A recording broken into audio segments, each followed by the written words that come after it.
An overwhelming majority of Spanish speaking Americans say that Trump won the debate, which is surprising by a lot of people. Kyle Rittenhouse is planning on suing Joe Biden for libel. We'll talk a bit about that. Flynn's attorney is invoking executive privilege when she's talking about details of the Flynn case, and we will finally learn what a K-shaped recovery is. I'm Jay Edgar, and this is Contemporary.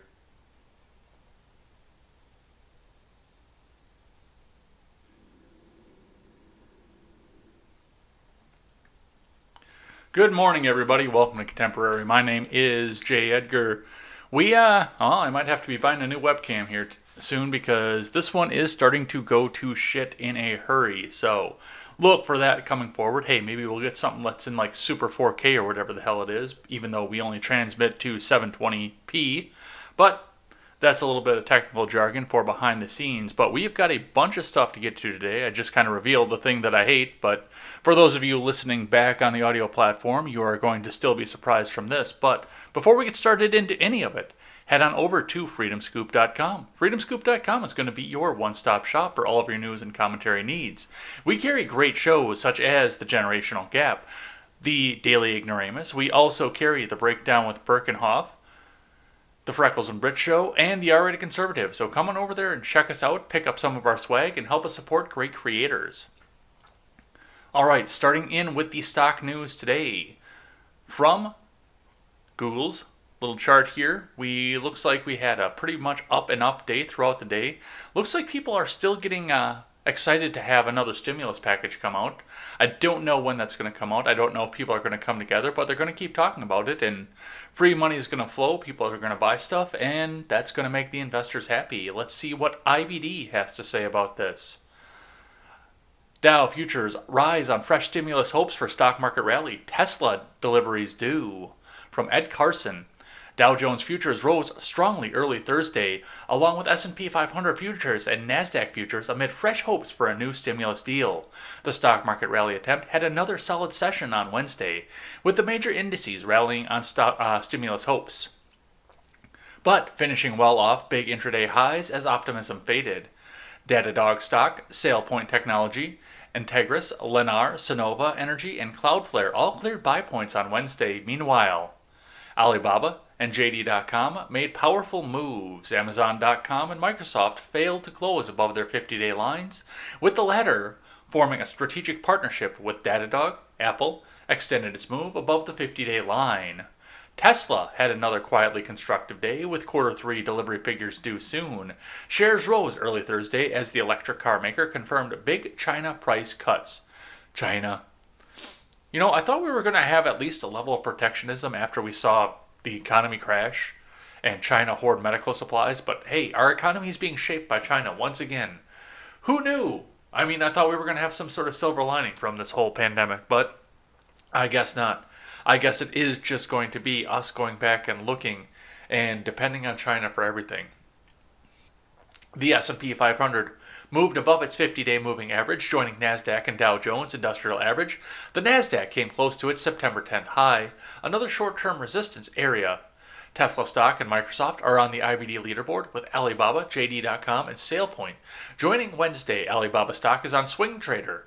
Alibaba and Microsoft stock are on the IBD long-term leaders. Integris, Alibaba, Amazon, Microsoft are all in the IBD 50. I'm going to skip the stimulus for now. We'll talk a bit about that coming up. But let's look at the futures here. Dow Jones futures rose 0.85% versus fair value on signs of a stimulus deal progress. S&P 500 futures advanced 0.9%. NASDAQ 100 futures jumped 1.3%. The Federal Reserve extended a ban through the end of the year on stock buybacks for the largest U.S. banks, including Dow Jones Giants, J.P. Morgan Chase, and Goldman Sachs. Remember, overnight action in Dow futures and elsewhere doesn't necessarily translate into actual trading in the next regular stock market session. I never understood why it is that the government can tell banks that what they can and cannot do with their own money and their own stock options. That is such a foreign concept to me.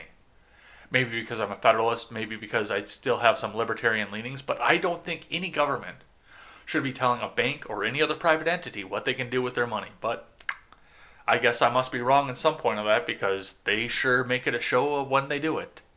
Let's keep going. From CNBC, Dow futures rise 250 points as investors hope for stimulus progress. From Yoon Lee, Maggie Fitzgerald, and Eustace Wang. U.S. stock futures rose early Thursday to kick off a new month and quarter as investors hope for more fiscal stimulus to combat the coronavirus recession. Dow futures jumped 250 points or 0.9%, indicating an opening gain of about 260 points. S&P 500 futures rose 0.9%. NASDAQ 100 futures gained 1.3%. The House of Representatives delayed a vote on the Democrats' $2.2 trillion rescue package on Wednesday. Where are they getting that money? To allow for more talks, which some saw sign progress could be made. White House Chief of Staff Mark Meadows told reporters late Wednesday that President Trump has extended an offer of more than $1.5 trillion in stimulus. No further details were given on the exact figure, except that anything around $2 trillion and above would be a real problem. With nobody going to work and no tax money getting ready to flow into the government next year, I think anything above $1 trillion would be a problem at this point. But just spend more fucking money. Meadows also said the most recent proposal includes $20 billion for airlines to give them a 6-month extension to keep workers employed, which I've got a story about that from the Daily Wire to talk about. House Speaker Nancy Pelosi and Treasury Secretary Steve Mnuchin failed to strike a coronavirus aid deal in a meeting on Wednesday afternoon. However, the pair said the conversation would continue. We have always maintained a glimmer of hope, especially as we continue to believe there is majority support for a package in the $1.5 to $2 trillion range, wrote Ed Mills of Raymond Jones. However, all of our conversations with our D.C. contacts remain skeptical.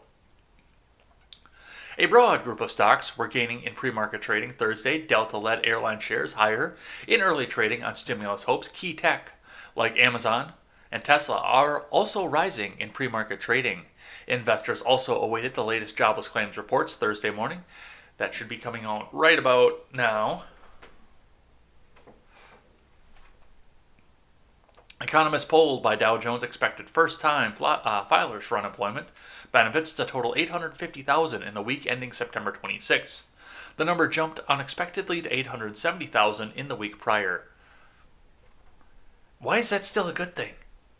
You shut down the economy, and now you're bragging about the fact that, it's only 850,000. It's only almost 1 million people. And you think this is okay? What is going on in our society? On Wednesday, the Dow Jones Industrial Average climbed more than 300 points on the hopes that the White House and Senate would agree to a second stimulus package despite Wednesday's rally. Stocks rounded out September with losses, the first down month since March. The Dow Jones Industrial Average lost 2.2% in September, a typically weak month for equities. The S&P 500 fell 3.9% for the month. The technology-heavy NASDAQ Composite dropped 5.2%, dragging down by weakness in technology stocks. However, all three major averages achieved strong gains for the third quarter. The S&P 500 rose 8.5% in the quarter and is up 4% for the year. So that's what we're seeing from the stocks. Of course, I've got somebody else in another article down the list here crying about the fact that stocks are not the economy. So we'll talk a bit about that there, but let's get into some more debate news. Starting with the Daily Wire, overwhelming majority of Spanish-speaking Americans say Trump won the debate. Telemundo social media poll from Amanda Prestigiacomo. A stunning 66% of Spanish-speaking Americans said President Trump won the first 2020 presidential debate between the president and Democratic nominee Joe Biden. A Telemundo poll revealed Tuesday night. By comparison, only 34% of poll participants thought the former vice president bested Trump. Immediately following the debate, Telemundo announced the results of the social media poll on air. In a statement to Newsweek, Telemundo emphasized that the poll was not a scientific survey, but a sampling from their followers online in an effort to gauge immediate reaction. Like other news organizations, Noticias Telemundo conducted a Twitter opinion poll last night to capture instant online reaction to the first presidential debate, a Telemundo spokesperson said. When the final results were announced on air, Noticias Telemundo prefaced the results by explaining the numbers did not reflect a scientific survey, but instead a real-time online poll among Twitter users. Yeah, I've seen what they do with Twitter polls. I actually might take this one with a grain of salt. In fact, I'm probably going to because I've seen what they do with Twitter polls, and they get passed around left and right, and all of a sudden, every hashtag mega Twitter handle has voted on it and suppressed the numbers. I love the fact that hashtag mega has that enthusiasm, don't get me wrong, because Republicans in general society haven't really had somebody to be excited about since Reagan, right? I mean, two fucking Bushes. Who would be excited about that? So they haven't really had anybody to be excited about like that for a very, very long time. But still, it does poison the well of polls like this. Outside of the social media polling and voices of pundits, it's not yet entirely known how Trump and Biden fared with the American people. Post-debate, CNN's Dana Bash called the showing a shit show from both sides, with host Jake Tapper pummeling Trump. Of course he did, because he's Jake fucking Tapper. It was a hot mess inside a dumpster fire, inside a train wreck, Tapper said. That would be the worst debate I have seen. In fact, it wasn't even a debate, it was a disgrace. And it's primarily because of President Donald Trump. That's your CNN showing Tapper, who spent the entire time interrupting, not abiding by the rules he's agreed to, lying, maliciously attacking the son of the vice president. When asked to condemn white supremacists, he brought up the name of neo-fascist far-right group and said, "Stand back and stand by. I can tell you one thing for sure, the American people lost tonight." Yeah, that's probably pretty true. That's for sure, the CNN host continued. That was a shit show, Bash said, bluntly, adding, "I couldn't agree with you more, Jake." Bash argued that the debate was a disaster from both sides, noting that Republicans and Democrats apparently reaching out to her. Additionally, Bash went on to smack Trump for hitting a new low. Yeah, for Trump that was actually probably a new medium, unfortunately, when he was seemingly callous about Biden's late son, Beau Biden, though Trump hit at the other son, Hunter Biden, not Beau. So, a little bit of mixed review over the debate. I don't know. Just with the way that social media is engineering things, I don't know if this poll is going to be accurate.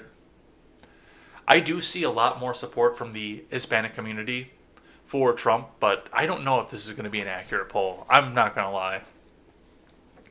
But the Daily Wire seems to think so, but the Daily Wire also kneels down in front of the president, so another thing to keep in mind. Let's keep going here from Fox News.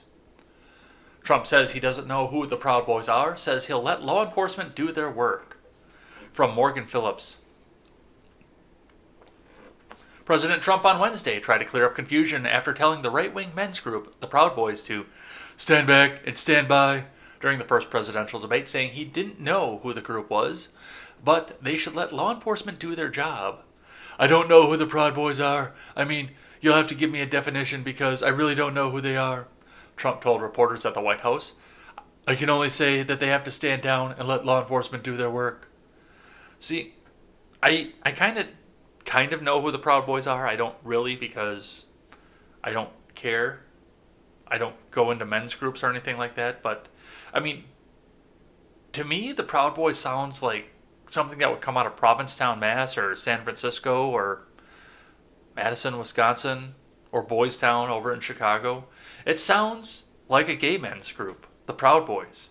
Now, I understand the fact that the LGBTQPI RFW, I don't even know what the fuck the letters are in it anymore, movement, has appropriated the word pride, which is a deadly sin, by the way. I understand they've appropriated that word, but even still, just having a group out there called the Proud Boys, doesn't that sound a little fruity to you? Alright, let's keep reading. The Proud Boys, a group of Western chauvinists who fashion themselves the counterweight to Antifa, have sometimes espoused white supremacist and misogynistic views. They have violently clashed with left-wing demonstrators across the country. Really? That's what they've done. Because every time I've seen it, they've gone in to have a peaceful march. Now, I will feign ignorance to this because I don't pay attention to the Proud Boys. But everything I've ever seen is they go in and peacefully march, or say that they're going to go and peacefully march somewhere, and then the idiots in black come up and try to do something about it. If I'm wrong, correct me. Absolutely correct me if I'm wrong, but Trump asked by moderator Chris Wallace at the debate Tuesday if he was willing to condemn white supremacy, said, "Sure, I'm willing to do that, but I would say almost everything I see is from the left wing, not the right wing. I'm willing to do anything. I want to see peace." Democratic presidential nominee Joe Biden then suggested Trump specifically condemn the far-right group Proud Boys, to which the president responded in part, "Proud Boys, stand back and stand by," a comment that sparked outrage on social media, and a lot of hand-wringing and a lot of self-jerking. Still, Proud Boys leader Enrique Torrio said he didn't see the president's words as an endorsement. Still, he said it was a great moment to be mentioned by the president and pushed back on the notion that his group was tied to white supremacy. Yeah, isn't the leader of the Proud Boys black? I thought. I don't know. Somebody's got to do something about Antifa and the left because this is not a right-wing problem, Trump added. Biden interrupting, calling Antifa, "It's an idea, not an organization." Trump fired back, "Oh, you've got to be kidding." I think Shapiro had it right. Chewbacca versus the Swedish Chef. That's exactly what that was. "When a bat hits you over the head, that's not an idea," Trump said. "Antifa is bad." Senator Tim Scott told reporters on Wednesday night that he thought the president misspoke when he said stand back and stand by, but called on him to correct his statement if that really were the case. "I think he misspoke. I think he should correct it. If he doesn't correct it, I guess he didn't misspeak," he said during a photo op with Supreme Court nominee Amy Coney Barrett. So, we will see what happens with the Proud Boys, but yes, they're definitely proud. Absolutely. So let's keep going here. From The Blaze, Jake Tapper stops interview with Trump spokesman for listing Biden's record on racial issues. The CNN host did not want to hear it. "I'm not Chris Wallace." From Breck Dumas, CNN anchor Jake Tapper cut short an interview with Trump 2020 campaign communications director Tim Murtaugh on Wednesday, after the spokesman for President Donald Trump began listing Democratic presidential candidate Joe Biden's record, past and present, in regard to black Americans. Tapper became visibly frustrated multiple times over Murtaugh's answers during an interview about Tuesday night's first presidential debate between the candidates, focusing particularly on Trump's answer when asked to denounce white supremacists. Murtaugh argued that the president has condemned white supremacy many times, including on Wednesday when he clarified the stance.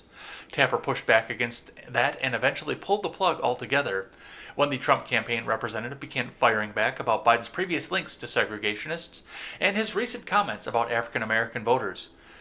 "And busing, don't forget that he didn't support busing back in the day, and I could have been in the first integrated class, but there wasn't busing for me."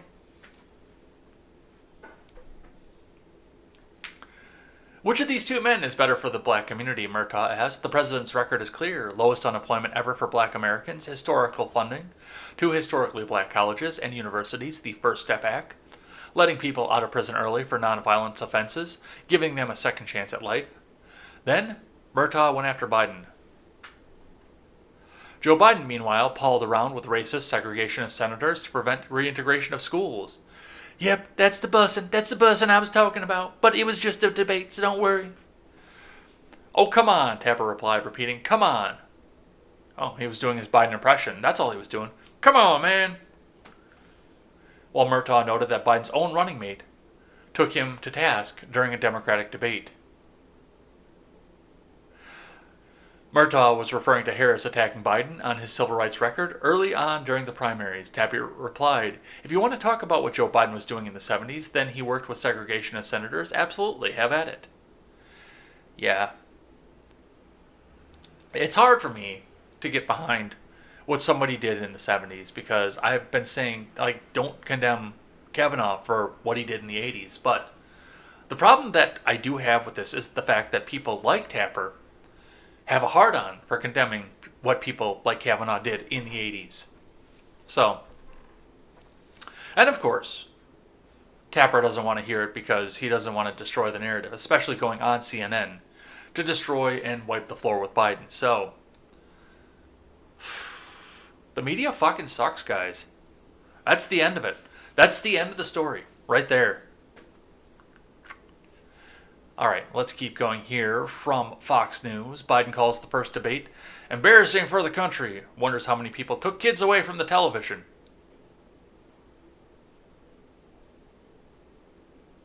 If your children are under, let's say, 13,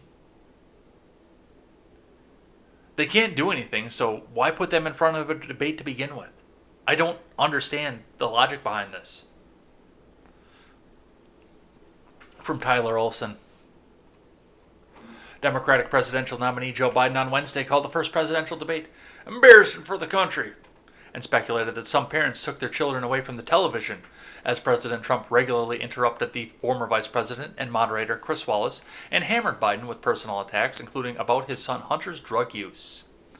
The widely panned affair led the Trump campaign, calling its candidate the dominant force, and led the Commission on Presidential Debates to say it's likely to implement format changes to ensure a more orderly discussion. Biden made his comments on the debate as he took a train tour through Ohio, Pennsylvania on Wednesday, speaking with local television stations, including Cleveland's WKYC.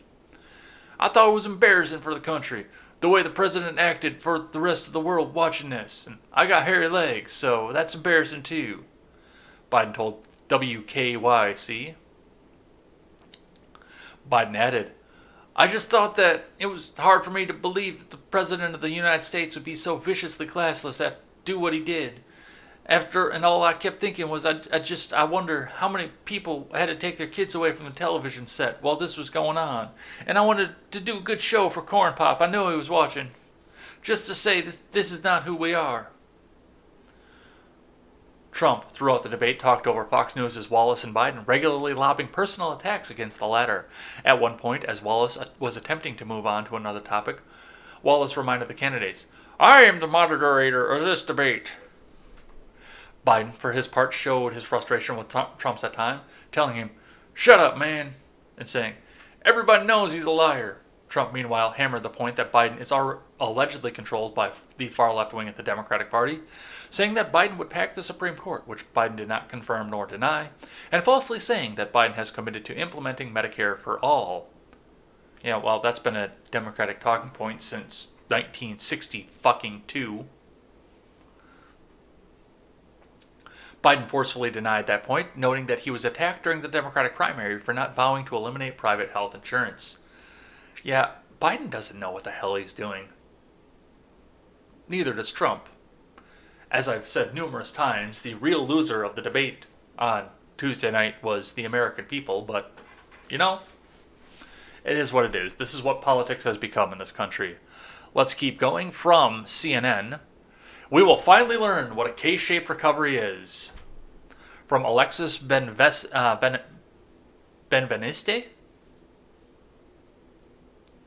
Maybe. I probably butchered that last name, but, you know. The American economy is recovering. That's not up for debate. But the manner in which the economy is bouncing back is very much disputed by economists and politicians. Joe Biden says it's a K-shaped recovery. Donald Trump says the bounce back is a V-shaped. Here's what that means. In K-shaped recovery, the economic bounce back is bifurcated like a K. The wealthiest Americans are quickly rebounding, even thriving, while the middle and lower income set are not. U.S. stocks have soared to record highs following a huge sell-off in March, thanks in large part to the Federal Reserve, pumping cash into the market. Brrr. Money printer go brrr. But most Americans aren't feeling that boost. As of the first quarter of 2020, the wealthiest 10% of American households owned 87% of all the stocks and mutual funds. What did that look like in 2016? What did that look like in 2014? What did that look like in 2012? I just have to wonder. Because I bet you it was higher than that.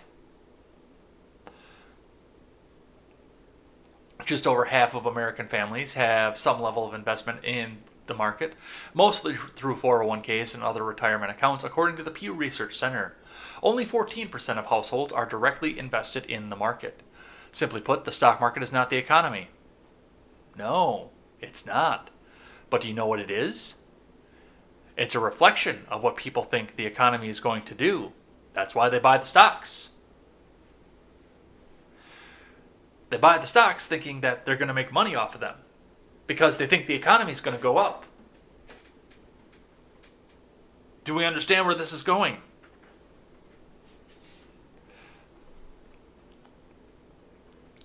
So Wall Street's fortunes don't reflect the realities on Main Street. The U.S. economy is still down 11.5 million jobs during the pandemic, which means the economy has a long way to go to make up that ground. Many Americans' jobs are never coming back.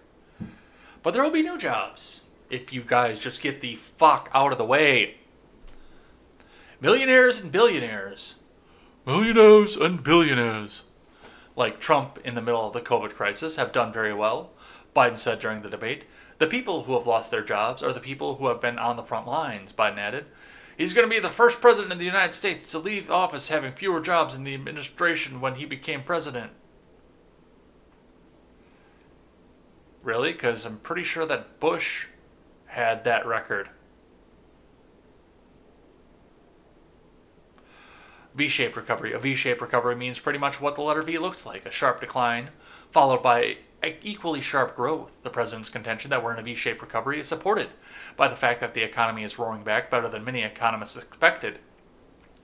When the pandemic hit the United States this spring, 22 million jobs were artificially shut down by overzealous authoritarian governors that thought that they knew best for how to make sure that people vote Democrat coming up in the 2020 election. And already 10.6 have been added back. But that doesn't paint a full picture. Small businesses were absolutely slammed by the pandemic, as governors like Gretchen Whitmer and Andy Cuomo and Gavin Newsom got small businesses out of the way so Amazon could thrive. Many of them will never reopen. The sugar high from Congress's initial stimulus has worn off. Many Americans were able to get by because of direct payments and expanded unemployment benefits under the unprecedented money printer go Burr CARES Act in March. Those benefits expired at the end of July, which means millions of Americans could be in for a rough winter with or without further intervention. So that's what they have to say with this. And with the K-shaped recovery, okay, I understand the propaganda that they're trying to put out to talk about the K-shaped recovery, but I mean, the letter K has a line on it. What's the line? I don't...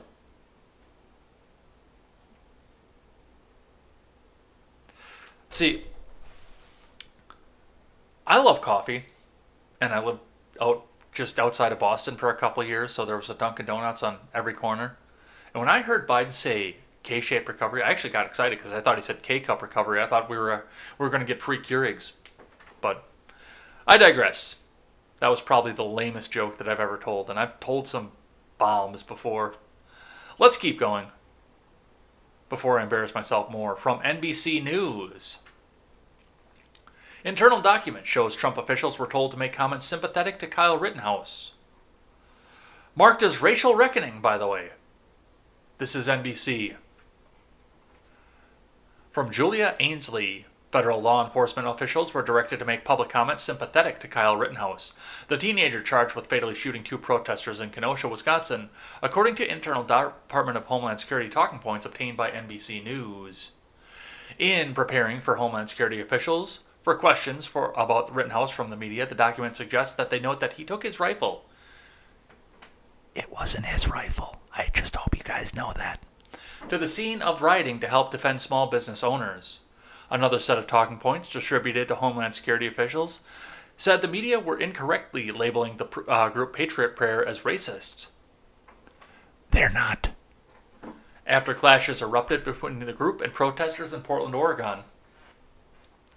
It is unclear whether any of the talking points originated at the White House or within Homeland Security's own press office. Rittenhouse, 17, supported Trump and police on his social media pages before he traveled from his home in Antioch, Illinois, to Kenosha on August 25th with an AR-15 style rifle. It never left the state of Illinois because it was never there. Authorities said Rittenhouse was arrested on first-degree murder charges and is fighting extradition to Wisconsin. His attorneys argue that he was acting in self-defense.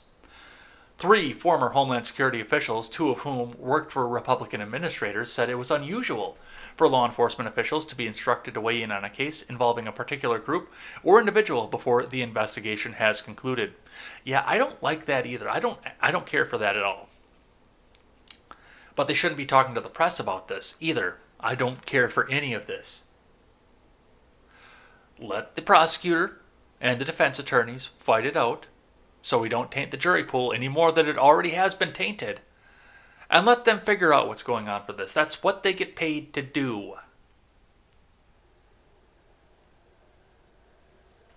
Sounds simple to me. So, that's what they're doing with that. And of course, NBC has got to push this out there and bitch about it because Rittenhouse is a murderer. Oh my God. Let's keep going here from the New York Post. Accused killer Kyle Rittenhouse. Jesus fucking Christ. And this is the New York Post of all places. Plans to sue Biden for libel, attorney says. From Jeroen Steinbuch. An attorney for Kyle Rittenhouse, who was accused of killing 2 protesters during the demonstration sparked by the police shooting of Jacob Blake, has announced plans to sue Joe Biden and his campaign for libel after he tweeted a video suggesting the Illinois teen is a white supremacist, according to a report. The Democratic presidential candidate wrote in his tweet, which contains the 50-second clip, that there's no other way to put it. If the President of the United States refuses to disavow white supremacists on the debate stage last night. The Post refers to a question on Fox News host Chris Wallace asked the president during the presidential debate about whether he was willing to condemn white supremacists and militia groups and to say that they need to stand down and not add to the violence in the number of these cities. Here's your daily reminder that Chris Wallace believes that if you want to take a firearm to defend your home, your community, or yourself, or your country, then you are a white supremacist. Here is your daily reminder that that's what Chris Wallace just said when he asked the president to disavow white supremacist groups and militia groups. NRA, you're a white supremacist group. NRA members, you're white supremacists, according to Chris Wallace.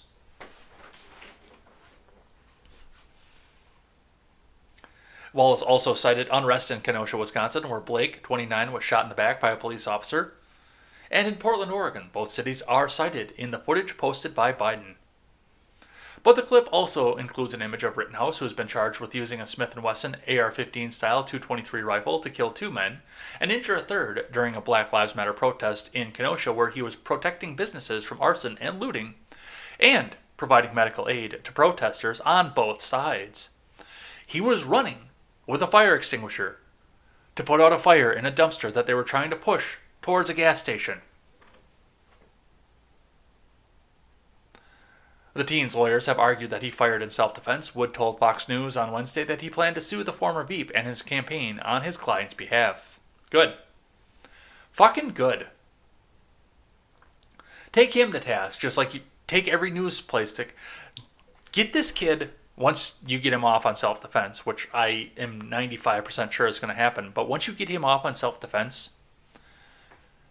get this kid the same treatment that you got Nick Sandmann. Get him set for life, because it's going to be very, very hard to get him to work somewhere mainstream ever in his life because of what the media has done to him. I hope that they take every fucking media company to task for what they did to this kid.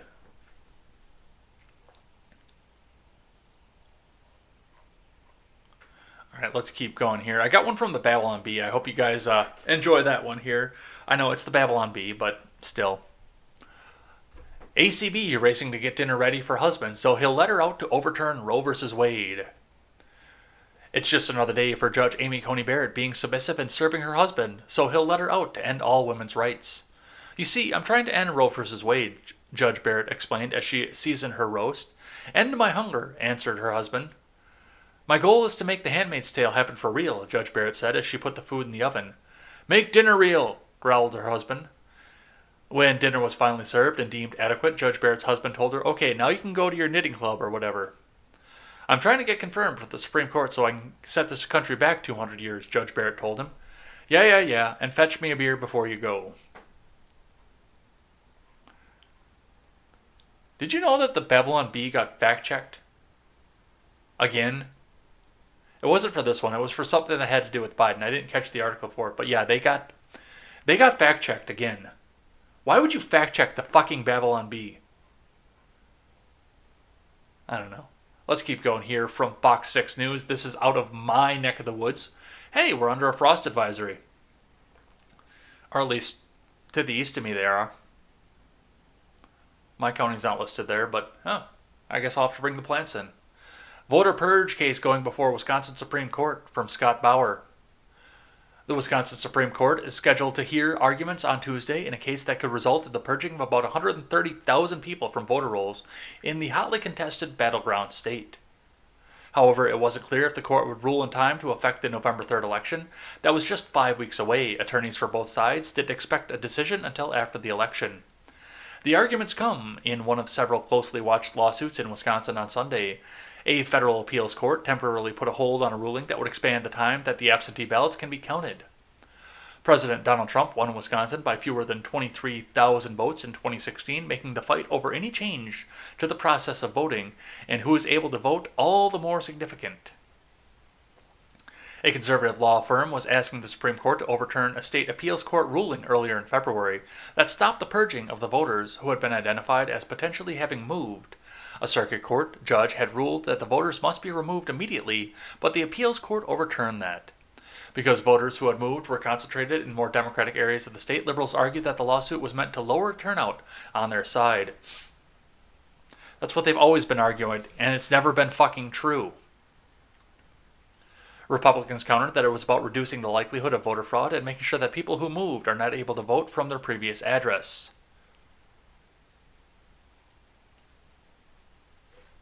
It makes sense. And as I've said, especially given the fact that we have in Wisconsin same-day voter registration, which means that you can walk down to your polling place unregistered, as long as you have your driver's license in your pocket, and register to vote that day, then we should be purging the voter rolls after every general election in the U.S. So, after every midterm and after every presidential election, the next day, whoops, I just hit the controller.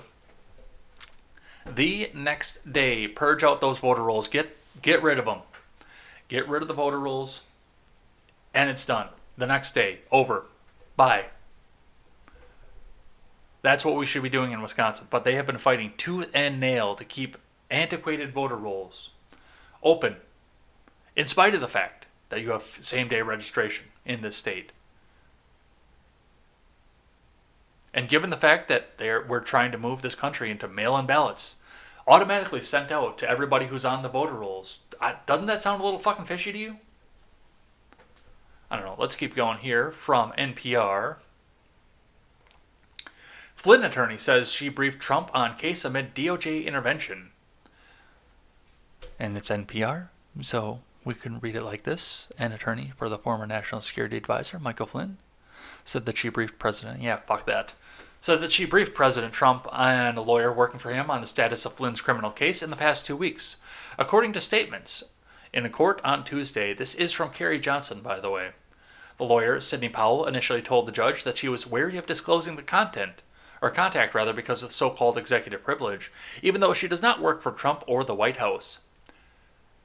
Right, but she works for Flynn, and she will be trying a case that happened in the White House. Executive privilege does extend. The disclosure emerged at an unusual hearing in which the judge presiding over the Flynn's case probed the Justice Department motives for abandoning charges against the former National Security Advisor, who had pleaded guilty to lying to the FBI about his conversations with the Russian ambassador. A former federal judge working as a friend of the court said the Justice Department's decision smacked of political favoritism to help the friends of the presidents. Not for nothing, but this crime was committed in the West Wing, said John Gleason, the former judge. Gleason said that this White House, more than any others since Richard Nixon, had trampled on the independence of the Justice Department and the FBI, which had yielded pressure from the president to drop the case against Flynn. I mean, the FBI was formed to be a temporary agency to go after Al Capone for tax evasion and trafficking. So, you know what? Suppress him all you want. Put him down. Put him out to pasture at this point. And let the states handle their own law enforcement. Trump has tweeted or retweeted more than 100 times about what he views as the unfairness of the Flynn case, but Gleason and the government lawyers disagreed about whether the presiding judge, Emmett Sullivan, should weigh those comments in deciding how to proceed.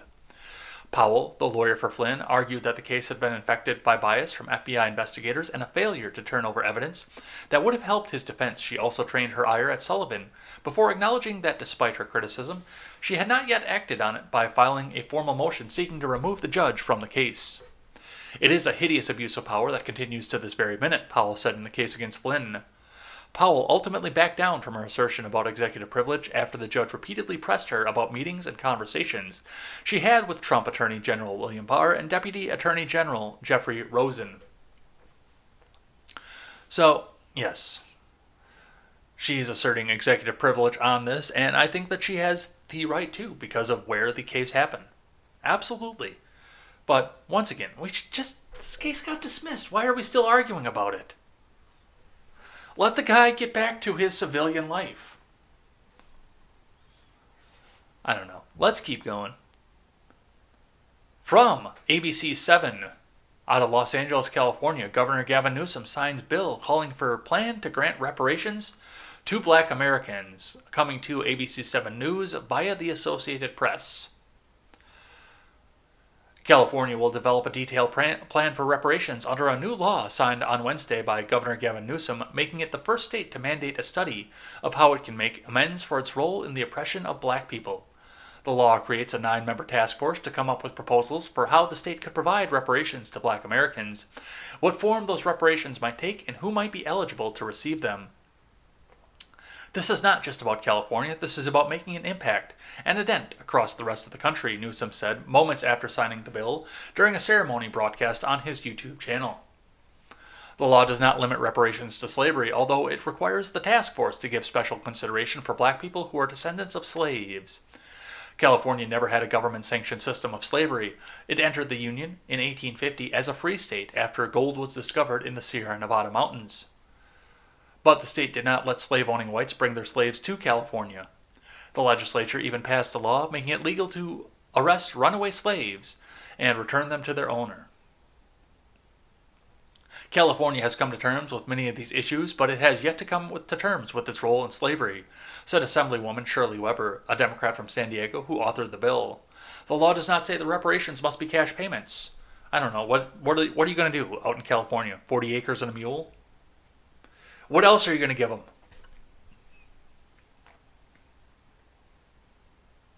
Other options could include forgiving student loans and... Here it is. There it is. And paying for public works projects or job training. In July, the City Council in Asheville, North Carolina approved reparations by pledging to make investments in areas where black people face disparities until their city workers start getting assaulted. Reparations are not without precedent in the United States. The U.S. government partially funded German reparations to Holocaust victims following World War II, and in 1988, the federal government set up a reparations program for Japanese Americans who were held in concentration camps during World War II. Reparations for slavery have been debated for decades in the U.S. A similar proposal to study reparations for black Americans was first introduced in Congress in 1989. It has never passed, but Congress held a hearing on the proposal last year.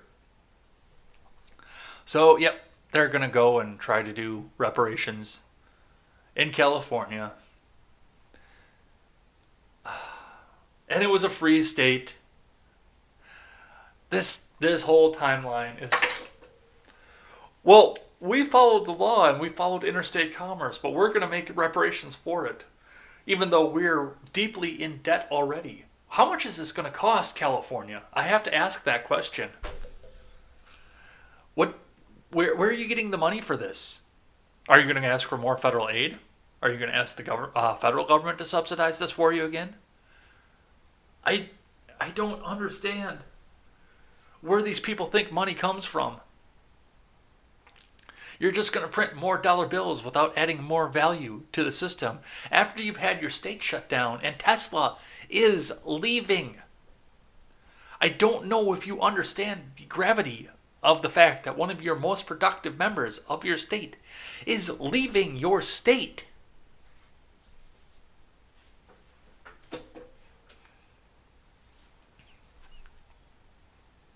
Keep printing that cash, though. All right. A little bit more on the reparations. Cream of wheat removing black chef from packaging.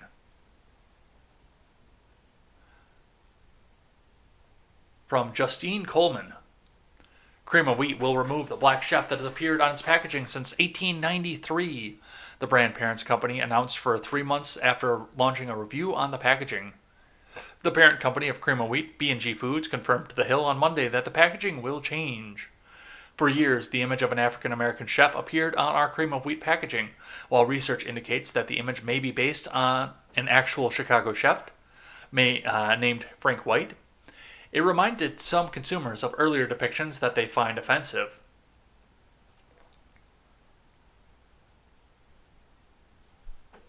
Don't buy the product! The company said in a statement, therefore, we are removing the chef image from all Cream of Wheat packaging. Oh my God. Oh my God.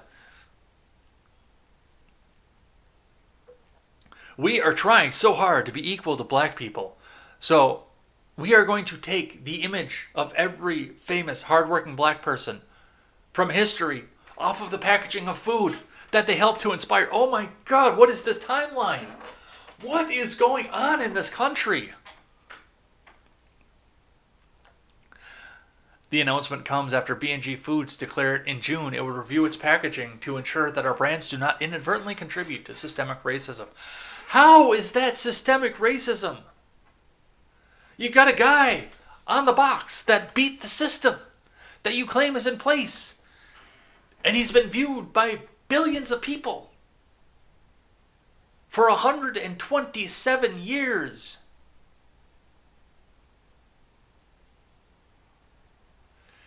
And you call this beating the system? I don't understand.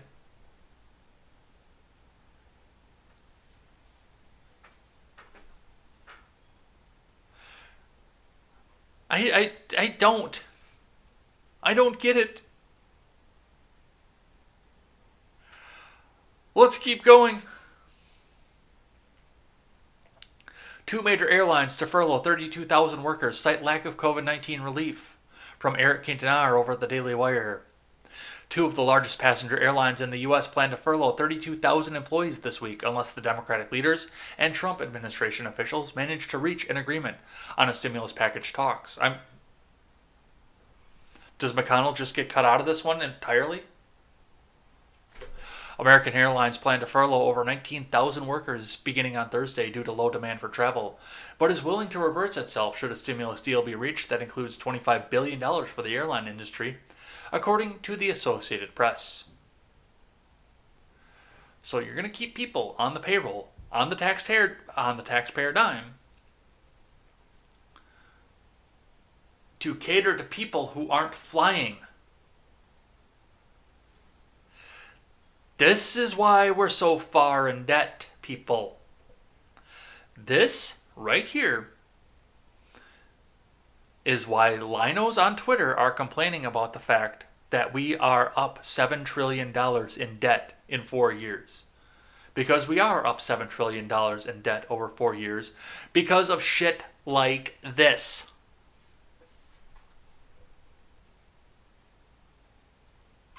United Airlines, which plans to furlough over 13,000 jobs, also indicated that the employees' furloughs would be canceled if Washington reached a stimulus package deal soon, reports the Wall Street Journal.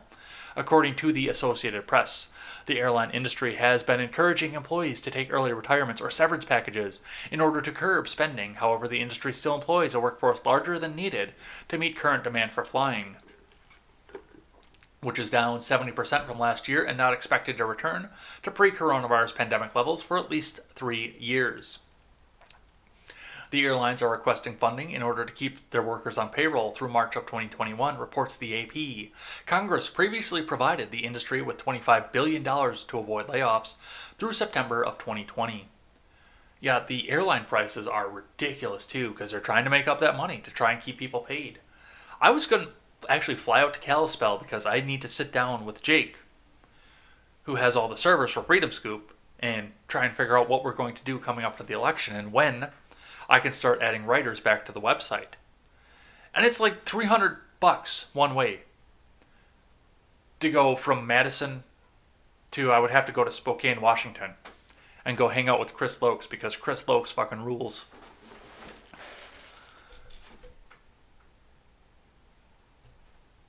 But yeah, it's like $300 to fly to Kalispell. Even on Southwest to get close to there, it's still like $200-300, which usually that flight would be like $100 on a want to get away ticket. But regardless, they're trying to make it up. The airlines are requesting funding in order to keep their workers on payroll through March of 2021, reports the AP. Congress previously provided the industry with $25 billion to avoid layoffs through September of 2020. Treasury Secretary Steve Mnuchin and House Speaker Nancy Pelosi have been engaged in a renewed coronavirus stimulus talks this week after failing to reach an agreement back in August due to differences on the magnitude of desired spending. Democratic leadership had been using the HEROES Act, a $3.4 trillion stimulus package, passed in the House, as a point of negotiation. Republicans were intent on capping the spending at $1 trillion that they don't have. And even then, many GOP senators weren't sold on it. So, yes, once again, this is why we're in debt. Right here. This happening right here in front of us. Behind me, if you're looking at the screen. This here is why we're in debt. I just want you to know that. That's why we are $28 trillion in debt at this point. This right here. Let's keep going. Hot mic appears to catch Pennsylvania Democrat governor, state rep, laughing about political theater of wearing masks. From Phil Shiver. A video circulating online appears to show Pennsylvania Democratic Governor Tom Wolf and Democratic State Rep Wendy Ullman chuckling over the political theater of wearing masks. The two officials were preparing to take part in a news conference in Doylestown, Pennsylvania, Tuesday, when Wolf remarked to Ullman that he would be removing his mask when speaking on stage. At the time, Ullman was standing near the microphone with her mask still on. "So Wendy, I'm going to take my mask off when I speak," Wolf is heard saying. Ullman then walks towards Wolf and off camera responding, "I will as well. I'm just waiting so that we can do a little political theater." Wolf replies, "Okay," as the two officials share a laugh and Ullman walks back towards the podium. She then adds for clarification so that it's on camera. I think we can actually hear this. Let's add the video clip. Because we haven't done that yet this show. Earpiece in. Your ears on. Let's go. So Wendy, I'm gonna take my mask off when I speak. So. I will as well. I'm waiting so that we can do a little political theater. Okay. So that it's on camera.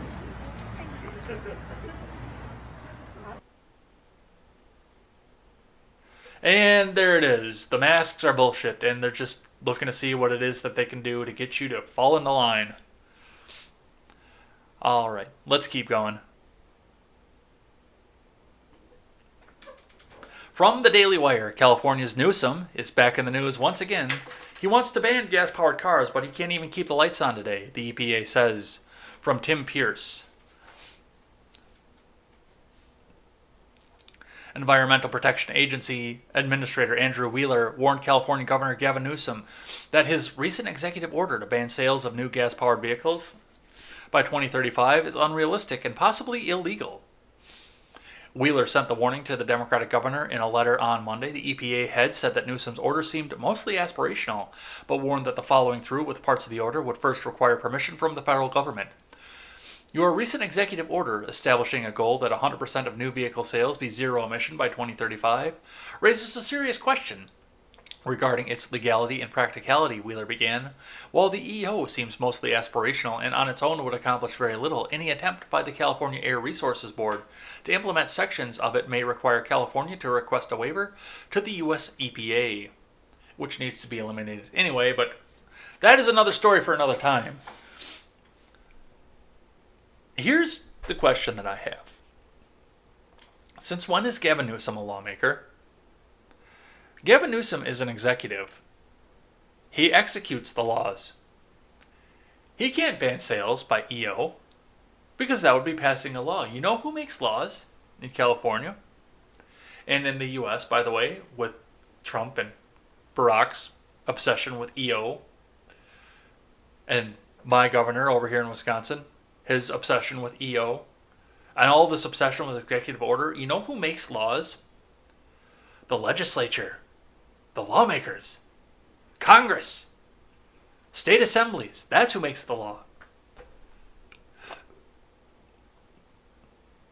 Wheeler pushed Newsom to solve California's power and emissions issues through cutting regulations rather than adding to them. By setting realistic goals and maintaining a comprehensive awareness of impacts to the economy, we have achieved tangible environmental progress while improving the lives and livelihoods of our citizenry. I urge you to step away from commitments to singular technologies, Wheeler said. While it is tempting for federal or state agencies to regulate with a particular technology in mind, it is far more productive to provide innovators the freedom to develop the technologies of tomorrow. Do you know how many classic cars are stored in garages in California?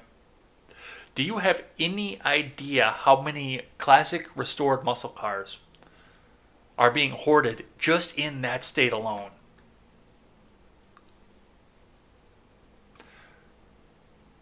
That people are not going to want to give up, but people have the money to try and make an exemption to. This is just another hardship on the poor people that he's going to do. But yes, the legislature is supposed to make the laws, not the governor or the executive. All right, let's keep going. I got one more here, and then we're going to do a thing that I like and a thing that I hate, and then we'll get on out of here. This was almost the thing that I like because this was hilarious, but I found two better ones for the thing that I like and the thing that I hate. From CBS News, 5 parrots separated at a British zoo after encouraging each other to curse profusely at guests. From Sophie Lewis. A British wildlife sanctuary has been forced to separate 5 parrots who wouldn't stop swearing at visitors. Keepers say the birds encouraged each other to keep cursing and had to be moved away from the main outdoor aviary. Billy, Eric, Tyson, Jade, and Elsie were removed from view this week, the Associated Press reports. They recently joined the Lincolnshire Wildlife Centre's colony of 200 African grey parrots in August. They were put in quarantine together and quickly overwhelmed the staff with their naughty language. We're quite used to parrots swearing, but we've never had 5 at the same time, the center's chief executive, Steve Nichols, told the AP. Most parrots clam up outside, but for some reason, these 5 relish it. According to Nichols, none of the zoo's visitors complained about the parrots, and most of them found it amusing. When a parrot tells you to fuck off, it amuses people very highly, he said. It brought a big smile for a really hard year. I wonder if they say it in a British accent. Oi, fuck off, you cunt. Oi.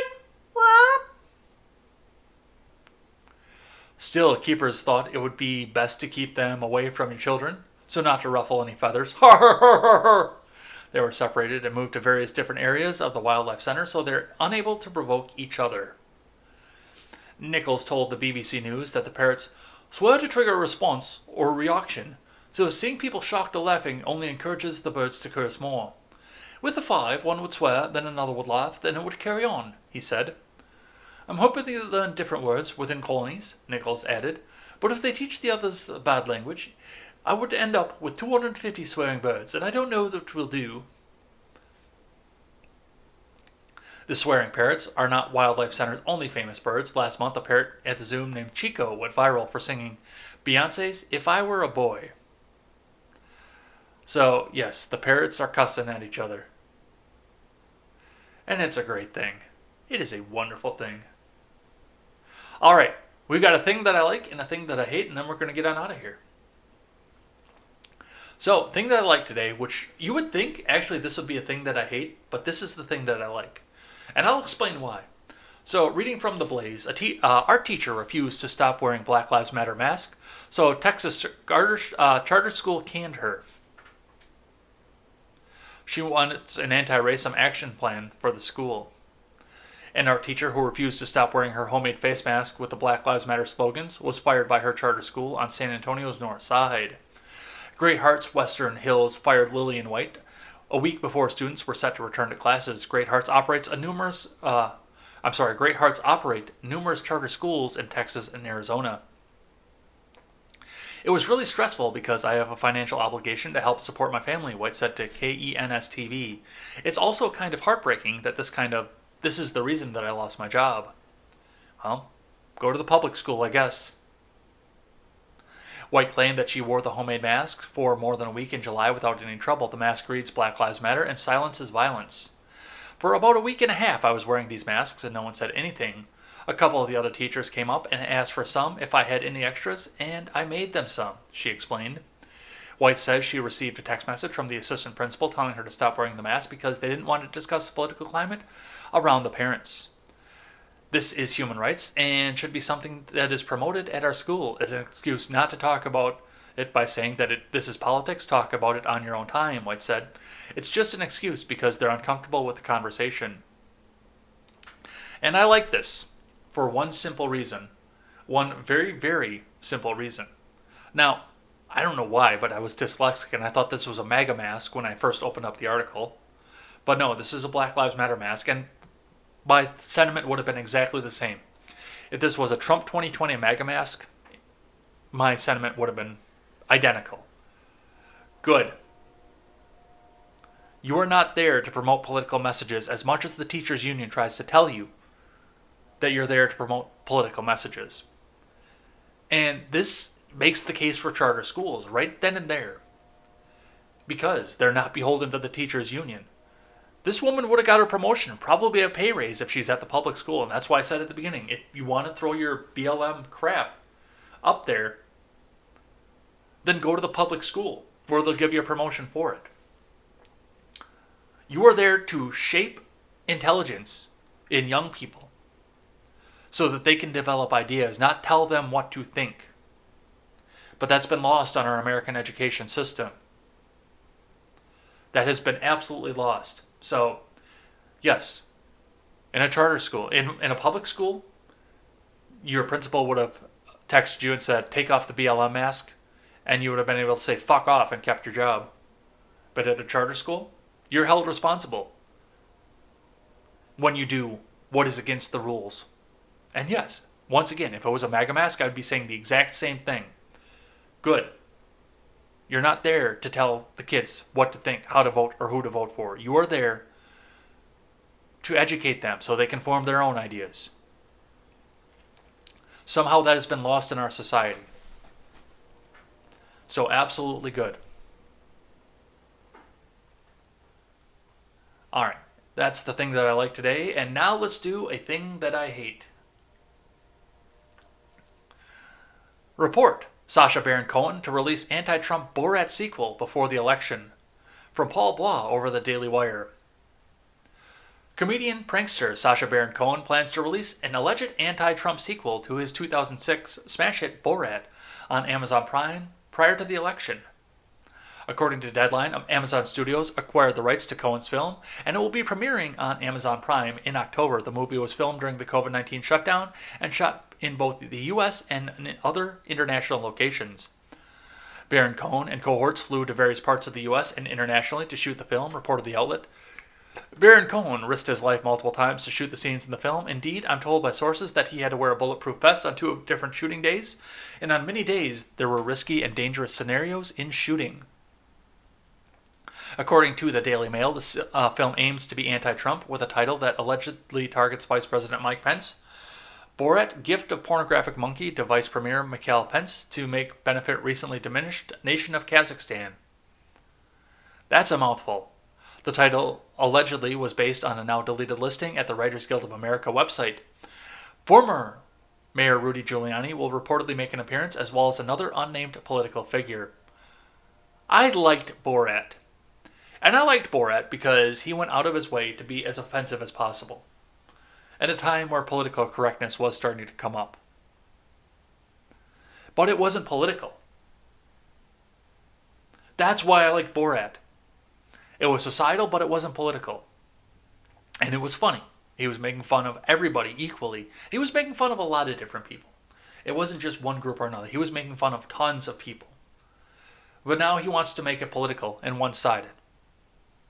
He's going to take probably one of the best college movies out there that a lot of people enjoyed because of the fact that, like I said, back at that time, that was back when Chappelle's Show was still big. And groups and comedians were going after everybody all at the same time. And made this one-sided. Made this one side entirely. So he's going to suck off one side and go after the other side. I hate this. Absolutely.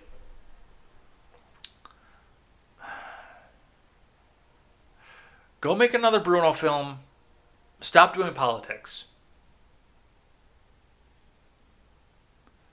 And I hope this tanks on you. I really do. Because, like I said, you got famous for making fun of everybody equally. And I don't understand where you think that this is even remotely going to have the same impact. And oddly enough, it's not going to be released out to theaters. It's going on Amazon Prime Video. So, yes, absolutely. Make it one-sided. All right. And that's going to be it for the day. So, let's get the scene changed here. We are going to head on out of here then. I'm going to grab some breakfast here, get ready for work, and get ready to go out there. I hope you guys all have a wonderful day out there in whatever it is that you do throughout the day, whether it's retirement or work or going to school or whatever it is you do. We will be back here tomorrow with more contemporary, including a couple news stories that were brought up in the live chat that I completely glossed over throughout the day. So we'll be back here tomorrow with that, plus whatever else they decide to dump on us on a Friday. Otherwise, we will also be back here later on tonight for more Edgeworld Gaming. We are either one episode or 2 episodes away from finishing up Fallout New Vegas. So hope to see you there. Hope you'll come back and join us for that. And hope you'll hang out with us tomorrow for more contemporary. Until then, I'm Jay Edgar, and this is Contemporary. Take care.